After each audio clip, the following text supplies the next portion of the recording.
दिनांक 29/11 रोजी दुपारी अशी माहिती मिळाली की गोवर्धन शिवारामध्ये एक सातपूरकडे रस्त्यावर अज्ञात ठिकाणी एक व्यक्तीचा मृतदेह आहे आणि त्या स्पॉटवर आम्ही तातडीने मी स्वतः पोलीस निरीक्षक मृदुला नाईक ह्या पोहोचल्या. स्पॉटवर बघितल्यानंतर त्या ठिकाणी जी व्यक्ती होती, जी मृत पडलेली होती, चेहऱ्यावर पूर्णपणे रक्त ढापळलेलं होतं, मानेवर देखील त्या ठिकाणी रक्त होतं. अशा स्थितीमध्ये चेहरा देखील त्याचा ओळखू येत नसताना अज्ञात व्यक्तीचा खून कोणती अज्ञात व्यक्तीने केल्याची गोष्ट निष्पन्न झाल्याबरोबर आम्ही वरिष्ठ अधीक्षक आमचे माननीय श्री बाळासाहेब पाटील यांना आम्ही कळवलं की या ठिकाणी अज्ञात व्यक्तीचा खून झाला.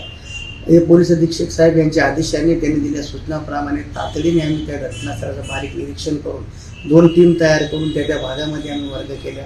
अज्ञात व्यक्तीचा फोटो काढून तात्काळ व्हायरल करून MIDC भागामध्ये त्या भागात ज्या ठिकाणी व्यक्ती राहत असलेला संशय होता त्या भागाकडे तिथून त्यांच्या एक नातेवाईकाने त्याला ओळखल्यानंतर आमचा एक प्रश्न अर्धा कमी झाला की मृताची ओळख पटल्यानंतर त्या संदर्भात त्या नातेवाईकाला विचारलं असता त्यांनी सांगितलं की हे 2-4 लोकांसोबत आज आरोपी होतो संध्याकाळी आणि त्या लोकांनी याचा खून केला असण्याची शक्यता आहे. त्या अनुषंगाने त्या भागातील CCTV यांची सगळ्यांची आम्ही चेक केली.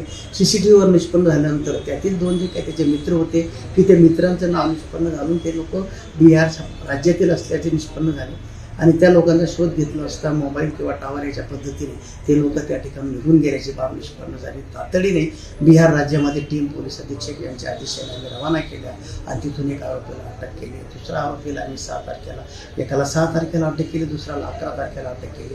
अशा दोघे आरोपींना अटक करून त्यांनी खून केल्याची बाबी मान्य करून त्या अनुषंगाने त्याच्या वाहनाने खून करून पळून गेले होते ती मोटरसायकल देखील आम्ही जप्त केलेली आहे. आरोपीने हत्यार जे वापरले ते देखील जप्त करण्यात आलेलं आहे.